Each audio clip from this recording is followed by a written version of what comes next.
Hello mga kaibigan, magandang gabi, magandang umaga sa inyong lahat. Ito yung first time ko magtanim ng ganitong patola na makikita mo halos kakaakyat lang sa di pa siya nakakaakyat din sa kanyang paggapangan. Napakarami na niyang bunga. Wala pa siya rin sa taas, nasa puno pa lang. Ang dami na niyang bunga. Hindi ko alam.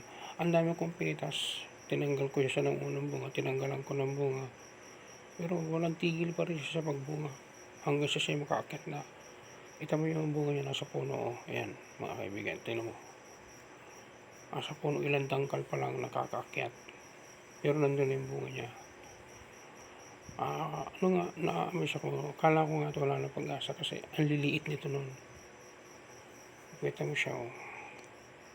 Yung ilang tangkal pa lang mula sa lupa. Ang bunga niya, ganun na siya karaming bunga. Hindi pa siya nakakataas. May lupa pa yan, oh. Ang baba pa niya. Magkatsumam pa doon sa paggapan niya. Kaya ang daming bunga, ang dami kong tinanggal. Inalis ko nga yung mga bunga nila kasi maliit pa yung katawan. Gating-ting lang yung katawan nila. Pero, ayan. Lumaki na din. Kaya, bibili ko sa patola na to. Ang ganda ng kanyang ang ganda ng kanyang bini.